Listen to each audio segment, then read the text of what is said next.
Hello children, today I am going to explain you Alternative English's first poem, The Daffodils.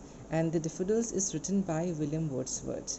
Alright, so I'm going to begin the explanation. Before that we have come to know that who is the writer. He is William Wordsworth, one of the very famous poet of English literature. Okay, he wrote this poem, and this poem is inspired by the beautiful landscape and beautiful scenery. The poet wrote this poem when he was living with his sister Dorothy in the Lake District. Alright, so I will read the first stanza of the poem. You can listen to me, and then after the first stanza is over, I will explain you the poem. Alright, I wandered lonely as a cloud that floats on high over vales and hills, when all at once I saw a crowd, a host of golden daffodils, beside the lake, beneath the trees, fluttering and dancing in the bridge. So this is the first stanza of the poem. So what does the first stanza says? In this stanza, the poet has compared himself to a solitary cloud, a lonely cloud. Just like a cloud floats over the hills and valley, the poet too has been walking across the countryside without any aim. So he was moving here and there without any aim, without any goal, just like a cloud. Suddenly, while walking beside a lake, he saw a large number of golden daffodils that were fluttering and dancing in the bridge. So when he was moving around, he saw a lot of golden daffodils, thousands of daffodils, and they were fluttering and dancing in the bridge. And what is a bridge? The cold air that was passing by. All right. They were spread out in long rows along the border of the lake and looked very happy.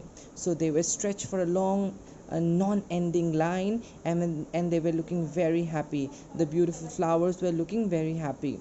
The flowing bridge made the daffodils flutter, and it seemed as if they were dancing in the bridge. So from the lake, the cool air was passing by, and that was making the beautiful golden daffodils flutter and dance in the bridge. So let's go to the second stanza. Continuous as the stars that shine and twinkle on the Milky Way, they stretch in never-ending line along the margin of a bay. 10,000 saw I at a glance, tossing their hats in sprightly dance. So, in the second stanza, the flowers are compared to the stars. Just like stars, the daffodils were shining as they were golden in color and were twinkling as they were fluttering in the bridge. The poet says that the daffodils were stretched in a never-ending line, a continuous line, and they were visible as far as he could see along the shoreline of a bay. So one side there is a lake, and at the edge of the lake, edge means the border of the lake, you'll find a long non-ending line of beautiful golden daffodils.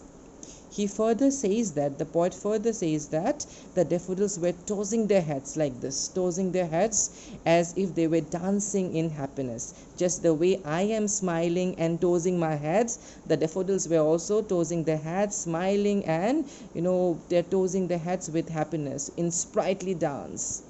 The third stanza. The waves beside them danced, but they outdid the sparkling waves in glee. A poet could not be gay in such a jocund company. I gazed and gazed, but little thought what well the show to me had brought. So the third stanza says that there were waves that were dancing in the lake, but were no match for the daffodils in comparison to daffodils. The waves which were in the lake, very beautiful. You love to see waves, I'm sure. They look like diamond, but the golden daffodils are more beautiful than the waves of the lake. The joyful dance of the daffodils was a way better than the wave. The joyful company of the daffodils was the ultimate source of pleasure for the poet. The poet felt lots of pleasure in the company of daffodils. and he can feel nothing but happiness in the company of the golden daffodils. Although he kept on looking on at the daffodils, but he could not fully appreciate the scenery before him because it was in abundance and he could just take away just a little bit of it. So when you see something very beautiful, sometimes it happens that you cannot capture everything in your memory. All right, so when he was looking at the daffodils, he could not capture everything in his memory because there are too many numbers. Just imagine too many daffodils, okay, flower daffodils together. It is really a very beautiful scenery, isn't it? So the last stanza: for oft when on my couch I lie, in vacant or in pensive mood, there flash upon that inward eye, which is the bliss of solitude. And then my heart with pleasure fills, and dances with the daffodils. The last stanza, he is at home and he is recalling, remembering the beautiful scenery of the daffodils. In the first stanza, we have seen that he was moving around like a cloud without any aim. Second and third stanza talks about the beauty of the daffodils and the area where the daffodil is located. And the fourth final stanza talks about daffodils, which he is remembering in his mind. Now no longer he is in that place, he is at home, or it can be many years later. He's trying to recall.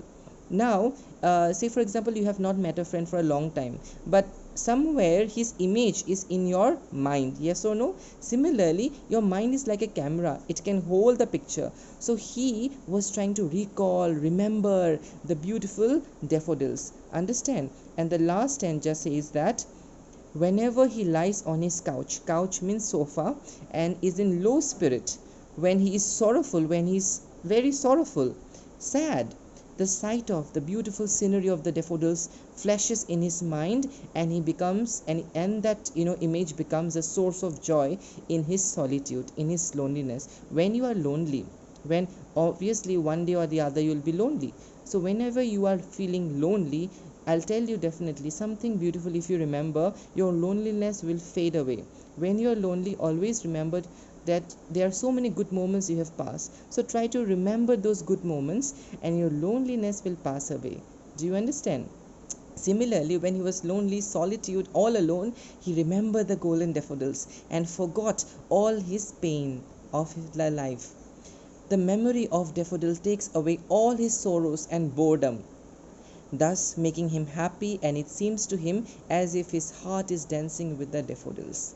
So he feels very happy remembering the daffodils. So this poem, the daffodils, talks about the beauty of the flower and the beauty of the nature, that how beautiful nature is. So we all must appreciate nature, love nature, protect nature, because nature is the source of our energy. Yes or no? So all of you must protect nature, love the poem, read every line of the poem, try to understand what I have explained you. Go through the lines, you will be able to understand. So the first stanza talks about how he was moving around here and there and suddenly saw in surprise a beautiful pack of golden daffodils, a long row of golden daffodils beside the lake, beneath the trees, fluttering and dancing in the breeze. Then he saw the scenery of the golden daffodils in the second stanza and the third stanza, and in the final stanza he is at home, he is lying on the couch and remembering the beautiful scenery which he have seen in the past. I hope you have understood the poem. I cannot make this video too long, otherwise it will take a long time to go. I hope that you have understood this poem, and I will give you activity in the next video, so please look the next video also. All right, and then question answers I'll give you tomorrow, and the question answers I'll give you in a PDF format or in a different some kind of writing format from where you can just copy in your copy. In the next video I'll give you all the information. Okay, thank you so much.